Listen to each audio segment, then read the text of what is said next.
Hello everyone, welcome to our YouTube channel. Friends, बात करने वाले हैं भारतीय राज्य व्यवस्था एवं शासन की।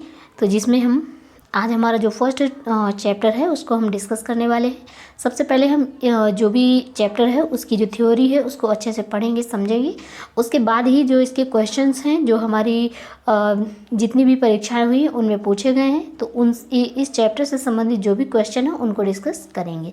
तो चलिए स्टार्ट करते हैं। सबसे पहले हम इसकी जो थ्योरी है उसको देख लेते हैं कि किस तरह से हमारा जो भारत का संवैधानिक विकास है उसके संदर्भ में।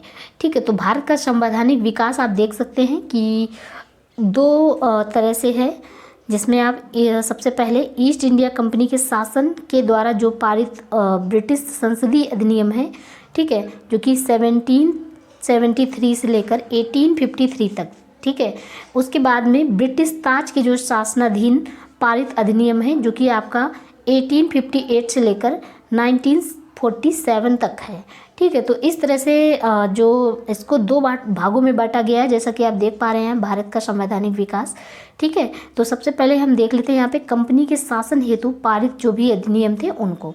तो चलिए देख सकते हैं आप कि ब्रिटिश संसद के 1773 के रेगुलेटिंग एक्ट के द्वारा, ठीक है, 1773 का जो रेगुलेटिंग एक्ट आया था उसके द्वारा बंगाल के गवर्नर को बंगाल का गवर्नर जनरल पद नाम दिया गया था। ठीक है, तो ये 1773 का जो रेगुलेटिंग एक्ट है उसका एक इम्पॉर्टेंट फैक्ट आपको यहाँ पे देखने को मिल रहा है, क्योंकि ये काफ़ी ज़्यादा इंपॉर्टेंट है और पेपर में इससे क्वेश्चन जरूर आता है। ठीक है, मतलब इससे क्वेश्चन पूछा जाता है यहाँ पे। अभी हम आगे सॉल्व करेंगे तो आपको इससे रिलेटेड क्वेश्चन भी मिलेगा, पूछा गया है ऐसा क्वेश्चन। तो देख सकते हैं कि 1773 के रेगुलेटिंग एक्ट के द्वारा बंगाल के गवर्नर का गवर्नर जनरल पद नाम दिया गया था एवं उसकी सहायता के लिए 4 सदस्यीय, ठीक है, 4 सदस्यीय कार्यकारी परिषद का एक गठन किया गया था। ठीक है, जिसका जो कार्यकाल है ये कितना वर्ष रखा गया था? 5 साल रखा गया था। ठीक है, 5 वर्ष का यहाँ पे कार्यकाल रखा गया था। इस एक्ट के द्वारा यदि बात करते हैं तो वॉरेन हेस्टिंग बंगाल के का जो है वो गवर्नर बना था, गवर्नर जनरल बना था, तथा फ्रांसिस जो क्लेवरिंग मानसन और बारविल काउंसिल के सदस्य नियुक्त हुए थे। ठीक है, तो सब परिषद गवर्नर जनरल को बंगाल में फोर्ट विलियम की प्रेसिडेंसी के सैनिक एवं असैनिक शासन का अधिकार दिया गया था तथा इसे प्रमुख मामलों यथा विदेशी नीति में मद्रास और बम्बई की प्रेसिडेंसी का अधीक्षक भी करना था। ठीक है, तो इसी के तहत, ठीक है, इसी एक्ट के तहत देखा जाए अगर, यानी कि 1773 का जो रेगुलेटिंग एक्ट है इसके तहत अगर देखा जाए तो कलकत्ता में ये 1774 में, ठीक है, 1774 में एक उच्चतम न्यायालय की स्थापना की गई थी, जिसमें एक मुख्य न्यायाधीश रखे गए थे और 3 अन्य न्यायाधीश रखे गए थे। ठीक है, तो 3 अन्य न्यायाधीश कौन से हैं ये आप लोग कमेंट करके बताएंगे कि कौन है ये 3 अन्य न्यायाधीश। बाकी जो हमारे मुख्य न्यायाधीश हैं तो ये आपको अच्छे से पता होगा कि सर एलिजा एम्पे थे। ठीक है, तो कंपनी के जो कर्मचारी हैं इन कर्मचारियों को निजी व्यापार करने तथा भारतीयों को उपहार लेने से प्रतिबंधित किया गया था। अब फिर उसके बाद में आता है पिट्स इंडिया एक्ट 1784। ठीक है, 1784 का पिट्स इंडिया एक्ट आता है। इसके द्वारा कंपनी के जो राजनीतिक और व्यापारिक कार्यों को पृथक्करण कर दिया गया था, यानी कि कंपनी का जो राजनीतिक कार्य था और व्यापारिक कार्य था इन दोनों को अलग अलग कर दिया गया था। इन दोनों को आपस में अलग अलग कर दिया गया था, पहले एक में ही थे, अब इनको अलग कर दिया गया था। ठीक है, तो इस एक्ट में निदेशक मंडल को कंपनी के व्यापारिक मामलों के अधीक्षण की अनुमति तो दे दी गई, परंतु राजनीतिक मामलों के जो प्रबंधन है इनके लिए नियंत्रण बोर्ड, ठीक है, नियंत्रण बोर्ड का गठन किया गया। उसके बाद में आया 1786 का अधिनियम। इसके द्वारा क्या किया गया तो देख सकते हैं आप 1786 के अधिनियम के द्वारा गवर्नर जनरल को विशेष परिस्थितियों में अपनी परिषद के निर्णय को निरस्त करने तथा लागू करने का जो अधिकार है वो प्रदान कर दिया गया था। ठीक है, यानी कि अब वही जो भी निर्णय है वो ले सकते हैं और निरस्त भी कर सकते हैं। तो इसका जो अधिकार है वो प्रदान कर दिया गया था। जो गवर्नर जनरल है उनको प्रधान सेनापति की शक्तियाँ भी प्रदान कर दी गई थी। ध्यान रखिएगा, प्रधान सेनापति की शक्तियाँ भी उनको ही प्रदान कर दी गई थी। उसके बाद में आगे देखते हैं, ये दोनों अधिकार ठीक है, ये दोनों अधिकार सर्वप्रथम लॉर्ड कॉर्नवालिस ने प्राप्त किए थे। ये दोनों अधिकार सर्वप्रथम किसको दिए गए थे? तो फ्रेंड्स ये लॉर्ड कॉर्नवालिस को जो थे, इनको सबसे पहले ये दोनों अधिकार दिए गए थे। फिर आता है 1793 के चार्टर एक्ट के अंतर्गत। तो ये इंपॉर्टेंट जो भी फैक्ट हैं आप प्लीज़ इनको याद रखिएगा, ये परीक्षा में इसी से पूछ लिए जाते हैं। ठीक है, इतना पर्याप्त है, जो भी आपकी परीक्षा है उनके लिए इम्पॉर्टेंट फैक्ट है। ठीक है, तो आप देख सकते हैं कि 1793 के चार्टर एक्ट के अंतर्गत क्या होता है कि कंपनी के अधिकारों को 20 वर्ष के लिए बढ़ा दिया जाता है। ठीक है, यानी कि 20 वर्ष के लिए कंपनी के अधिकारों को बढ़ा दिया जाता है। और 1813 के चार्टर एक्ट के द्वारा पहली बार भारतीयों की शिक्षा पर 1 लाख प्रति वर्ष खर्च करने का उपबंध किया जाता है। यानी कि 18, अगर आपसे क्वेश्चन पूछा जाता है कि भारतीयों की शिक्षा पर 1 लाख रुपए खर्च करने का उपबंध कब किया गया, तो ये आपका 1813 चार्टर एक्ट के तहत आ जाएगा।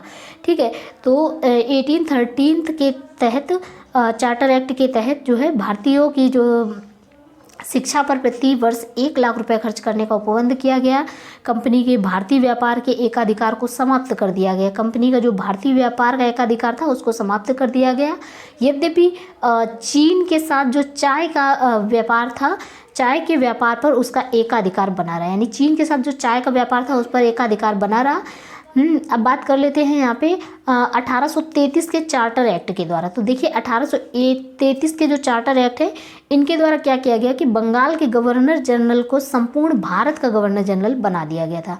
यानी कि पहले क्या था कि सिर्फ पूरे भारत की यदि हम बात करते हैं, जैसे कि यहाँ पे आप एक भारत बना लेते हैं ऐसे करके,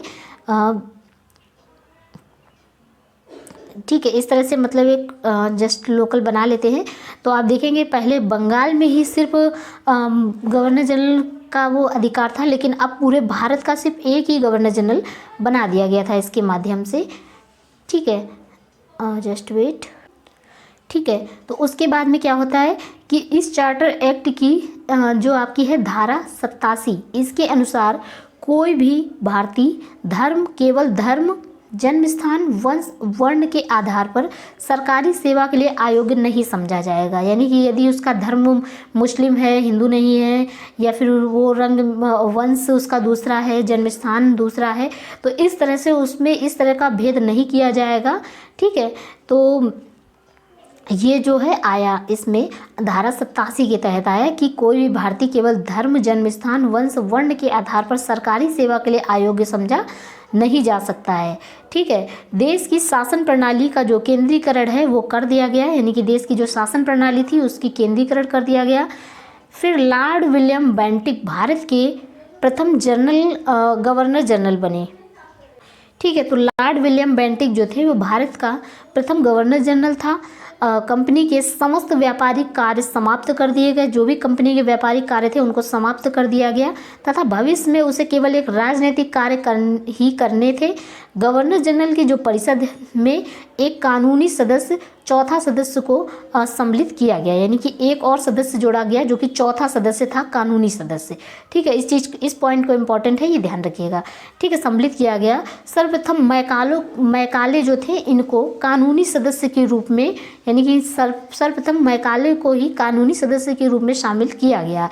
इस एक्ट के तहत जो सपरिषद है गवर्नर जनरल को पूरे भारत के लिए कानूनी अधिकार प्रदान किया गया। ठीक है, इसी एक्ट में बात कर ले तो नियुक्तियों के लिए योग्यता संबंधी जो मानदंड थे अपनाकर भेदभाव को समाप्त यहाँ पे किया गया।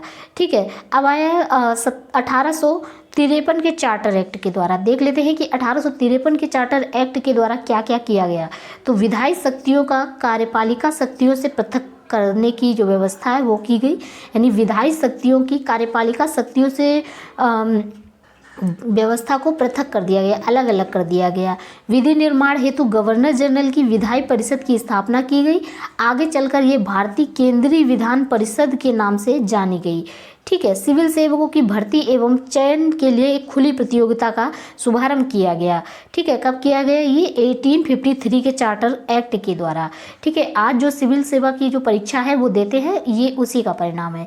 ठीक है, ठीक है फ्रेंड्स, तो चलिए अब हम लोग इसके क्वेश्चन की बात कर लेते हैं। तो हमारा फर्स्ट क्वेश्चन रहा, निम्नलिखित में से किस अधिनियम में कलकत्ता में सर्वोच्च न्यायालय की स्थापना का प्रावधान किया गया था। ठीक है, तो सर्वोच्च न्यायालय के लिए अगर हम बात कर लेते हैं तो अभी हम लोगों ने डिस्कस किया था। तो ऑप्शन देख लेते हैं। सबसे पहले रेगुलेटिंग एक्ट 1773, पिट का भारत अधिनियम 1784, चार्टर एक्ट 1813, चार्टर एक्ट 1833। तो इनमें से अब आपको बताना ही कौन सा जो ऑप्शन है वो एकदम करेक्ट होगा यहाँ पे। तो इसका जो राइट आंसर है वो हो जाएगा रेगुलेटिंग एक्ट 1773। ठीक है, तो फ्रेंड्स रेगुलेटिंग एक्ट 1773 के तहत ही कलकत्ता में सर्वोच्च न्यायालय की स्थापना 1774 में की गई थी। ठीक है, तो ध्यान रखिएगा, ये क्वेश्चन बहुत ज़्यादा इंपॉर्टेंट है। तो चलिए अब इसकी जो व्याख्या इसको भी देख लेते हैं। तो 1773 के रेगुलेटिंग एक्ट में कलकत्ता में सर्वोच्च न्यायालय की स्थापना का प्रावधान किया गया था, जिसकी स्थापना 1774 में की गई थी। सर एलिजा एम्पे, ठीक है, सर एलिजा एम्पे इसके प्रथम मुख्य न्यायाधीश थे। ये चीज़ भी ध्यान रखिएगा। ठीक है, तो चलिए नेक्स्ट क्वेश्चन देख लेते हैं यहाँ पे। सो फ्रेंड्स, नेक्स्ट क्वेश्चन है स्क्रीन पर क्वेश्चन नंबर 2, जिसमें देख सकते हैं सर्वोच्च न्यायालय की स्थापना के संबंध में निम्नलिखित में से कौन सा कथन यहाँ पे सही होगा। तो देख, ऑप्शन नंबर 1 है जिसमें कलकत्ता में सर्वोच्च न्यायालय की स्थापना 1773 के रेगुलेटिंग एक्ट के द्वारा की गई थी, तो ये एकदम सही है। ठीक है, नेक्स्ट पॉइंट है लेमेस्टर इस न्यायालय के मुख्य न्यायाधीश थे। तो जी नहीं, लेमेस्टर इस न्यायालय के मुख्य न्यायाधीश नहीं थे। कौन थे? सर एलिजा एम्पे थे। ठीक है, तो इस प्रकार से ऑप्शन नंबर 2 एकदम गलत हो जाएगा, पहला सही है, तो यहाँ पे केवल एक ऑप्शन सही हो जाएगा। ठीक है, नेक्स्ट क्वेश्चन है, नेक्स्ट क्वेश्चन देख लेते हैं फ्रेंड्स।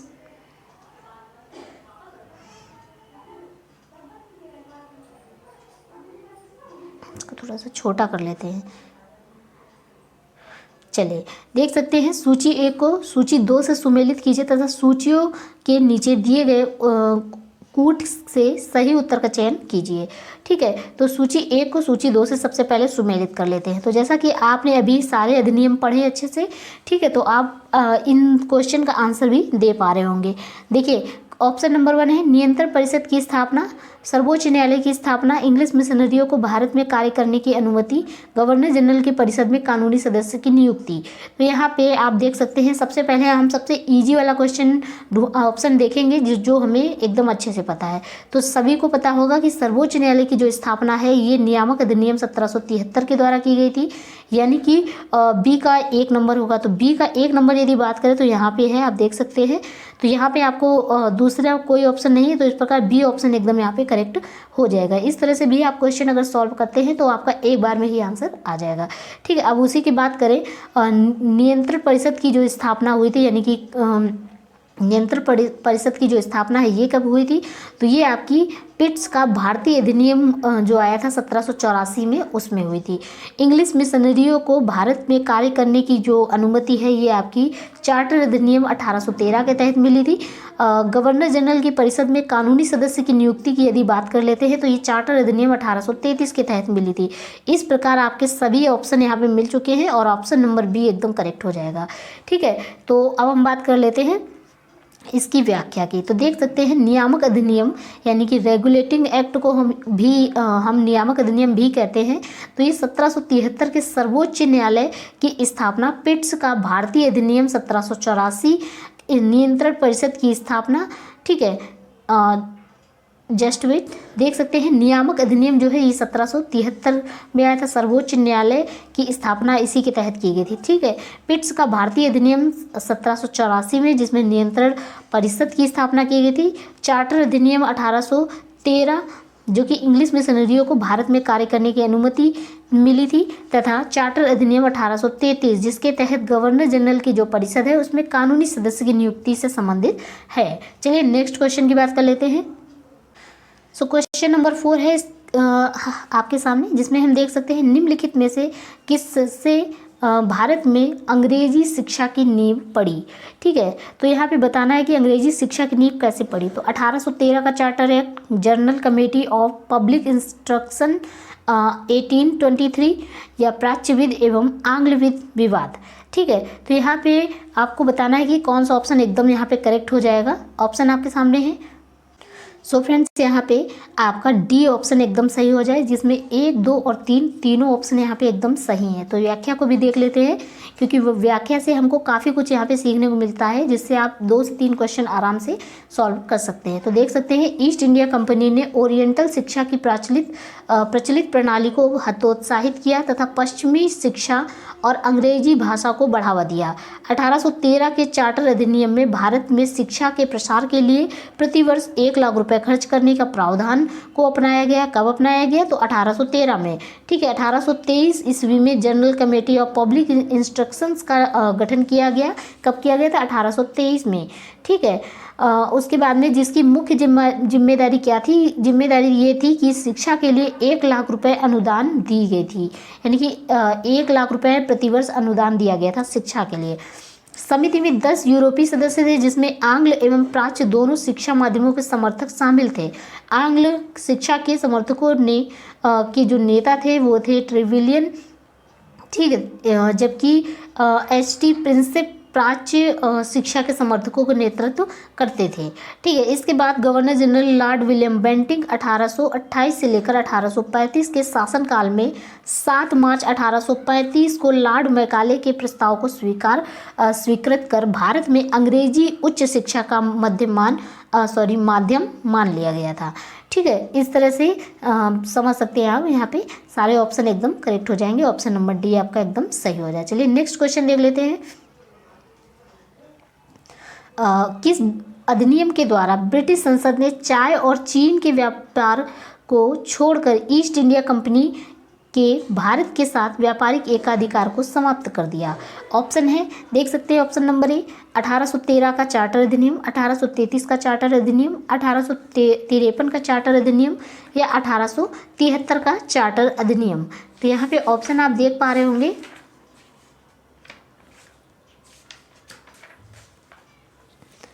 ठीक है, तो यहाँ पे ऑप्शन नंबर ए यानी 1813 का जो चार्टर अधिनियम है वो एकदम सही हो जाएगा। उसके तहत ही चलिए यहाँ पे व्याख्या को भी डिस्कस कर लेते हैं। तो देख सकते हैं कि 1813 के चार्टर अधिनियम के तहत माध्यम से ब्रिटिश संसद ने चाय और चीन के साथ व्यापार को छोड़कर ईस्ट इंडिया कंपनी के भारत के साथ व्यापारिक जो एकाधिकार है उसको समाप्त कर दिया था। जबकि 1833 के चार्टर अधिनियम द्वारा कंपनी के समस्त व्यापारिक कार्य समाप्त कर दिए गए थे तथा भविष्य में कंपनी को केवल राजनीतिक कार्यों के लिए करने ही थे। ठीक है, बाकी समस्त कार्य यहाँ पे समाप्त कर दिए गए थे, सिर्फ राजनीतिक कार्य करने थे। ठीक है, नेक्स्ट क्वेश्चन चलिए देख लेते हैं यहाँ पे। तो फ्रेंड्स नेक्स्ट क्वेश्चन है जिसमें ये उत्तराखंड पीसीएस प्री 2016 की तरह में पूछा गया था। तो ब्रिटिश संसद के किस अधिनियम ने भारत में व्यापार पर ईस्ट इंडिया कंपनी के एकाधिकार को समाप्त कर दिया गया था? ऑप्शन देख सकते हैं। रेगुलेटिंग एक्ट के द्वारा, पिट्स इंडिया एक्ट के द्वारा, 1813 का चार्टर एक्ट के द्वारा है, या उपयुक्त में से कोई नहीं। तो जैसा कि अभी जस्ट डिस्कस किया, 1813 का चार्टर एक्ट के द्वारा। ठीक है, 1813 के चार्टर एक्ट के द्वारा इस अधिनियम में भारत में व्यापार पर ईस्ट इंडिया कंपनी के एकाधिकार को समाप्त कर दिया था। ठीक है, क्वेश्चन नंबर ऑप्शन देख सकते, आंसर इसका देख सकते हैं, सी एकदम करेक्ट हो जाएगा। नेक्स्ट क्वेश्चन देख लेते हैं। ठीक है, नेक्स्ट क्वेश्चन है क्वेश्चन नंबर 7। ठीक है, तो चार्टर एक्ट 1813 के संबंध में निम्नलिखित कथनों पर विचार कीजिए। इसने भारत में ईस्ट इंडिया कंपनी के व्यापार एकाधिपत्य को चाय का व्यापार तथा चीन के साथ व्यापार को छोड़कर समाप्त कर दिया। इसने कंपनी द्वारा अधिकार में लिए गए भारतीय राज्य क्षेत्रों पर ब्रिटिश ताज, यहाँ पे ताज होना चाहिए, राज लिखा है, ब्रिटिश राज ताज की संप्रभुता को सुदृढ़ कर दिया। ठीक है, तो ऑप्शन नंबर सी तीसरा है, भारत का राजस्व अब ब्रिटिश संसद के नियंत्रण में आ गया था। तो यहाँ पे ऑप्शन नंबर जो आपका ए है ये एकदम करेक्ट हो जाएगा, यानी कि 1 और 2 दोनों सही हैं, जबकि तीसरा गलत है। इस प्रकार आपका जो आंसर एकदम सही हो जाएगा ये नंबर। ठीक है, इसकी व्याख्या डिस्कस कर लेते हैं। सो फ्रेंड, चार्टर एक्ट 1813 के द्वारा ब्रिटिश ईस्ट इंडिया कंपनी का व्यापारिक एकाधिकार चीन और चाय के साथ पर एकाधिकार बना रहा। ठीक है, और एकाधिकार जो है वो व्यापारिक एकाधिकार जो है वो समाप्त कर दिया गया। साथ ही इस एक्ट के माध्यम से कंपनी द्वारा अधिकृत भारतीय राज्य क्षेत्रों पर ब्रिटिश क्राउन की संप्रभुता को सुदृढ़ भी किया गया। इस एक्ट में हालांकि जो कंपनी है उसने आगे 20 वर्षों के लिए इन क्षेत्रों का अधिकार और राजस्व सौंपा गया, तथापि यह ब्रिटिश क्राउन की संप्रभुता के प्रतिकूल नहीं था। ठीक है, तो इस प्रकार प्रश्नगत जो कथन 1 और 2 सही है, परंतु तीसरा यहाँ पे सही नहीं है, क्योंकि भारत का राजस्व जो है 1858 के अधिनियम के द्वारा ब्रिटिश संसद के सीधे जो नियंत्रण है इसमें लाया गया, जब ब्रिटिश कैबिनेट मंत्री के अधीन सेक्रेटरी ऑफ स्टेट का जो पद है बना, तथा विशेषकर जो राजस्व प्रशासन है इसमें उसकी सहायता के लिए काउंसिल ऑफ इंडिया का गठन किया गया। ठीक है, तो इसलिए यहाँ पे इसका ऑप्शन नंबर 3 एकदम गलत हो जाएगा। नेक्स्ट क्वेश्चन है, किस अधिनियम ने भारतवासियों को अपने देश के प्रशासन में कुछ हिस्सा लेना संभव बनाया? ऑप्शन है charter act 1833, charter act 1853, government of India act 1858 और इंडिया काउंसिल एक्ट 1861। तो यहाँ पे चार्टर एक्ट 1833 एकदम सही हो जाएगा। ठीक है, ये पूछा गया था आपका प्रीसियस प्री 2012 में। तो चलिए देख लेते हैं इसकी व्याख्या। तो चार्टर एक्ट 1833 की धाराओं से सबसे महत्वपूर्ण धारा थी आपकी 87 थी, जिसमें यह कहा गया था कि किसी भी भारतीय अथवा क्राउन की देशज प्रजा को अपने धर्म, जन्म स्थान, वंशानुक्रम, वर्ग, ठीक है, आदि अथवा इनमें से किसी एक कारणवश कंपनी के अधीन पद अथवा सेवा के अयोग्य नहीं माना जा सकेगा। कालांतर में राजनीतिक आंदोलन में 1833 एक्ट की यह धारा प्रशासन में भागीदारी हेतु मुख्य आधार बनी। ठीक है, तो इस प्रकार से हमारे जो जितने भी क्वेश्चन थे हम लोगों ने उनको डिस्कस कर लिया है। आई होप आपको हमारा आज का वीडियो पसंद आया होगा। अगर वीडियो आपको अच्छा लगा होगा या फिर कोई कमी है तो प्लीज़ कमेंट के माध्यम से ज़रूर बताइएगा। मिलते हैं आपसे नेक्स्ट चैप्टर में नेक्स्ट वीडियो के साथ। तब तक के लिए जय हिंद। अच्छे से पढ़िए। UPPCS का जो परीक्षा है 17 मार्च को, उस पर पूरा फोकस कीजिए। ठीक है, मिलते हैं नेक्स्ट वीडियो में। तब तक के लिए जय हिंद।